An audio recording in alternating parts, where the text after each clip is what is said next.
Hello everyone. Thank you for watching. Like, subscribe, and let's go. Hoping for his wife's fidelity, he lost everything. He followed his gut into the shadows, only to find the one person he protected standing firmly behind the enemy line. Watch closely as we dissect the cold precision of a final exit, so you never find yourself holding a glass of betrayal alone. Educational purposes only. I walked into the bar late, close to midnight. I just needed a drink, you know? It had been a hell of a long day, and that last talk with Sarah left a bad taste in my mouth. She was working late again, always some kind of emergency meeting or project deadline at the office downtown. Look, I'm not the jealous type, but the coincidences were starting to pile up like junk mail. The place was mostly empty. I took a stool at the far end of the bar and gave Sam a nod. He knew me. Sarah and I used to come here all the time back in the day.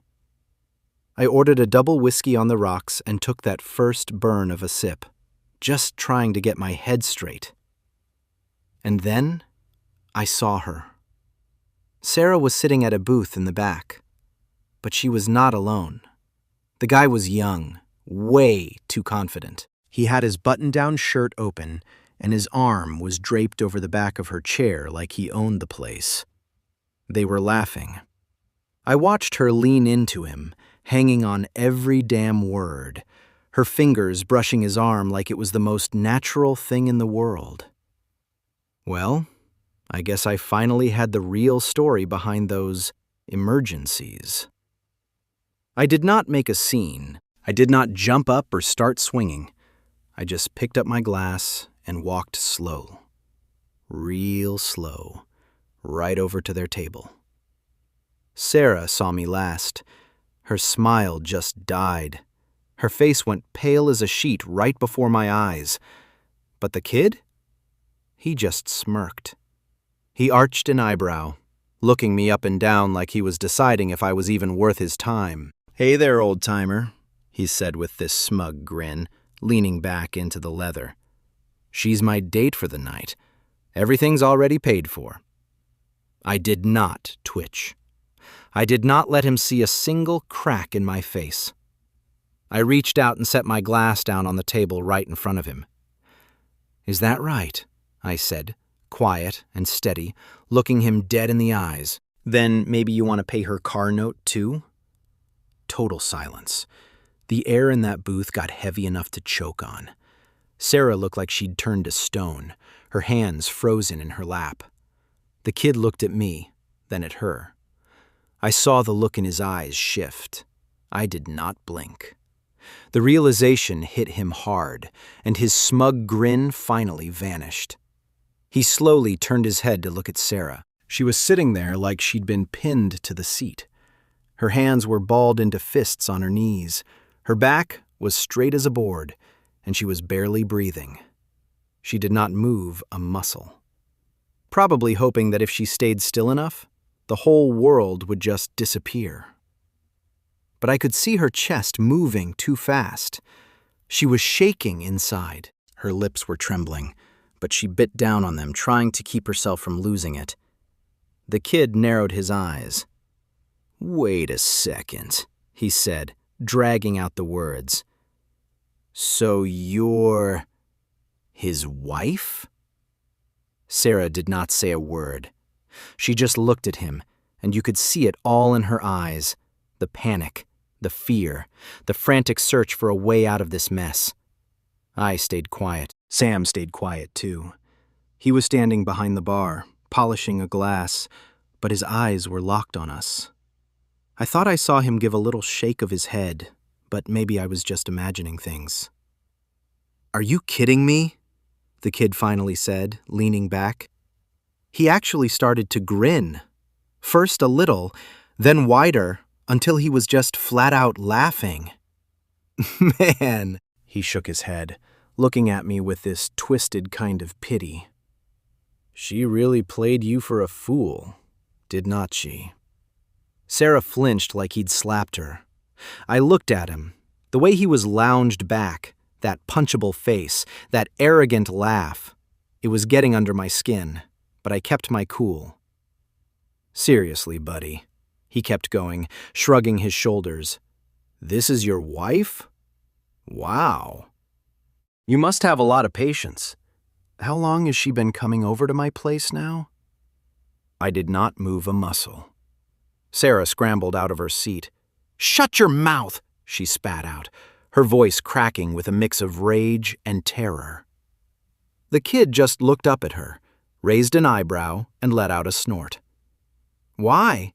He already knows what's going on. What's the difference?" She looked like she was about to swing on him, but he did not back down. "I thought you were just some bored married woman," he said, sounding bored himself now. "Usually they get a divorce, run to us, and then 2 months later they're crawling back to their husbands because we're fun, but we are not stable." Sarah's jaw was tight. I just watched. "What, did you think I was in love with you?" he asked, tilting his head. "Really? You told me from night one it was nothing serious, just looking for a spark. And now here you are, and your husband knows everything. Pretty awkward, huh?" She did not answer him. Her eyes were full of pure desperation. I could see her mental wheels spinning, trying to find an exit, but every door was locked. "You're a bastard," she whispered. "Maybe," he smirked. "But what does that make you?" Her hands clenched harder, nails digging into her palms. I realized it was time to end this little circus act. I picked up my glass from the table, took one more slow sip, and set it back down. "That's enough," I said, my voice level. They both went quiet and looked at me. I stood up and grabbed my jacket from the chair next to me. "You've got 10 minutes to get home and pack your bags," I told Sarah, looking her straight in the eye. "Because 10 minutes after that, your stuff is going to be on the curb." She blinked, stunned. "Wait." Her voice dropped, like she finally realized the ground was disappearing under her feet.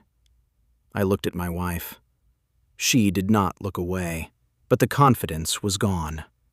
No more excuses, just that haunted look of someone watching their life hit a brick wall. She reached out a hand, like she wanted to touch me, to stop the clock. But before she could say a damn thing, the kid behind her spoke up again. I do not even know exactly what he said. It did not matter. It was the tone. Smug, disinterested. Like I was some extra in a movie, playing the role of the jilted husband for his entertainment. I did not think about it. I just stepped forward and clocked him. My fist connected right with his jaw. That dull thud of a hit drowned out everything else in the room. The chair underneath him wobbled, and he went over backward, crashing down with a sound of breaking glass. The bar went dead silent for a second. Then everyone started moving. Someone yelled. People started shoving their chairs back to get out of the way. Sam dropped his towel and jumped over the bar. The kid was sprawled out on the floor, clutching his face. I stood over him, breathing hard, feeling the blood drumming in my ears. Sarah gasped and rushed forward. "My God! What are you doing?" she screamed, her voice hitting a high note of panic. She grabbed my arm, but I would not even look at her. The kid slowly pushed himself up, sitting there wiping his lip with the back of his hand. He looked at the smear of blood and spit. He looked at her. Then he looked at me, and he actually smiled. "Nice hit," he said, moving his jaw around like he was checking the damage. "Guess you're not as much of a pushover as I thought." I started toward him again, but Sam was right there. "That's enough," he barked, stepping between us. His big hand landed on my chest, firm, pushing me back.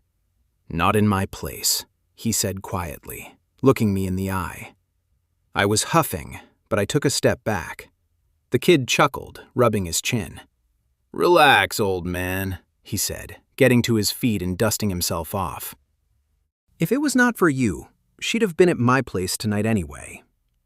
Sarah stiffened up, her eyes wide. She took a sharp step toward him and hissed, "Will you just shut up?" "Oh, so now it's my fault." He held up his hands, smirking. "Fine, whatever. I'm just telling it like it is." I looked at her. "You stayed at his place?" She did not say a word. My voice sounded strange to my own ears. Quiet, almost like I did not care anymore. "So that's how it is," I said. Sarah grabbed my arm, trying to say something. I shook her off. I pushed her fingers away like they were covered in grease. I took a deep breath. That was it. The end of the line. The kid was sitting back down now, holding his lip. He shook his head like he could not believe this was his life. Sam said something else, but I was not listening. I straightened my back, wiped my hand across my face to clear the fog, and grabbed my jacket off the bar. I just needed to get out of there.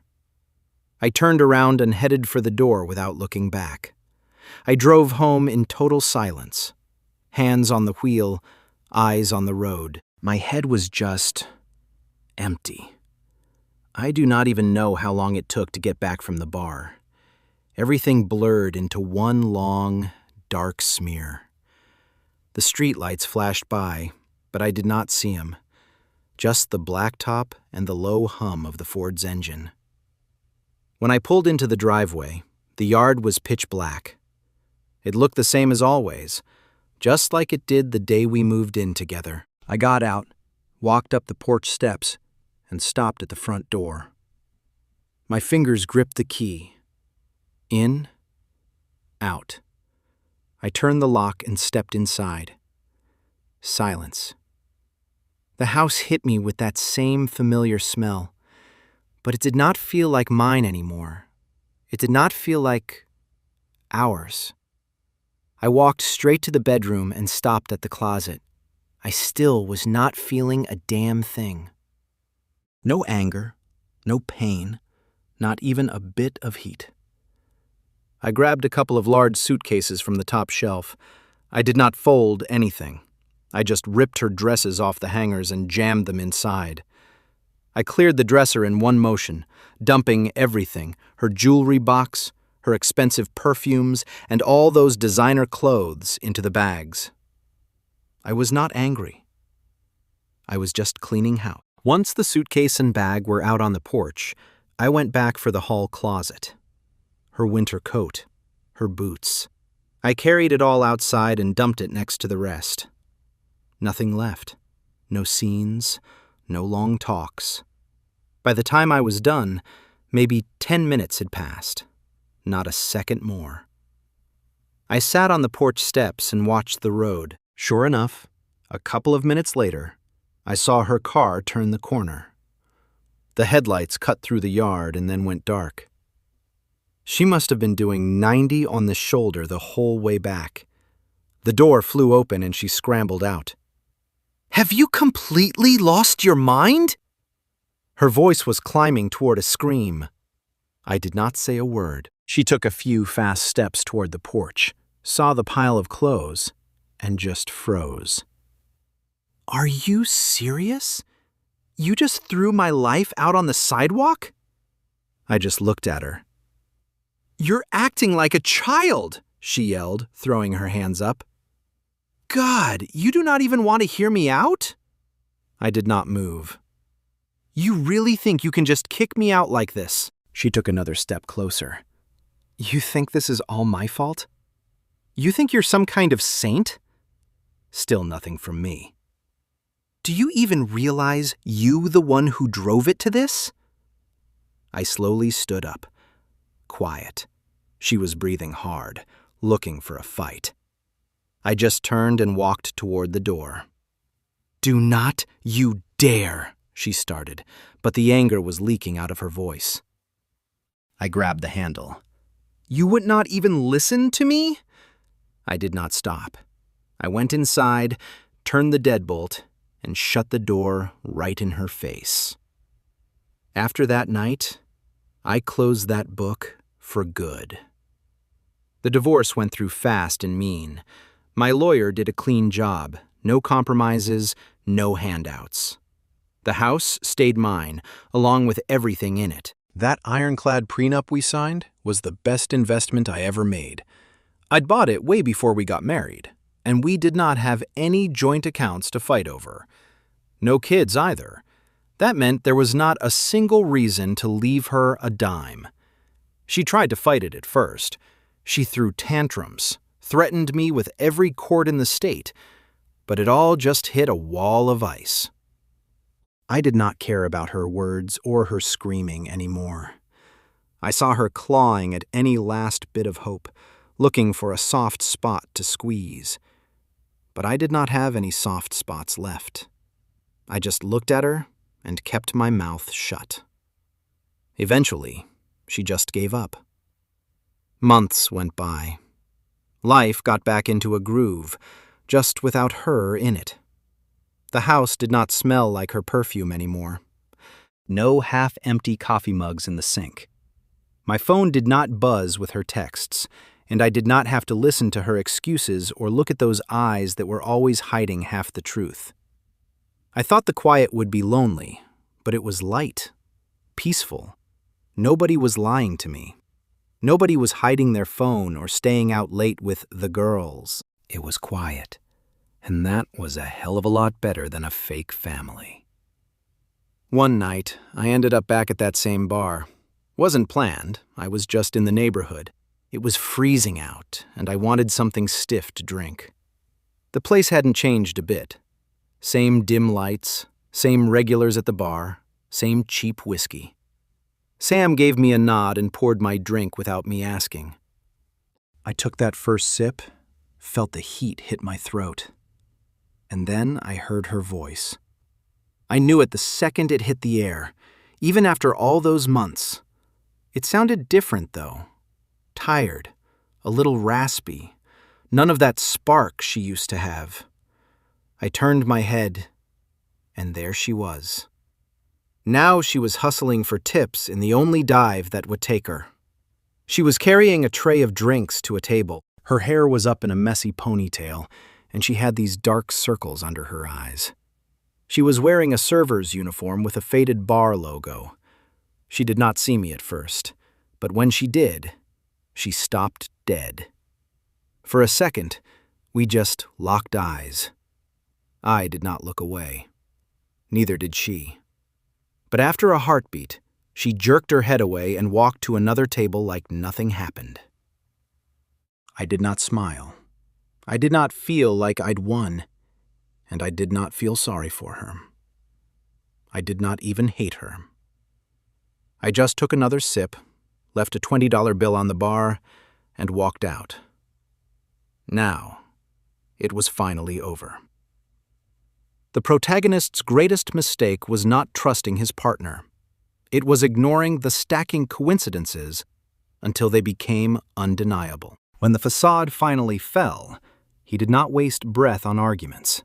He used the power of silence and the protection of a pre-signed agreement to reclaim his life. First, never let your emotions dictate your response to a betrayal. A stoic exit is your strongest weapon. Second, ensure your assets are protected long before a storm hits. Paperwork is the only shield that does not break. How would you have handled that final encounter in the bar? Let us know in the comments below, and subscribe for more honest case studies on modern relationships.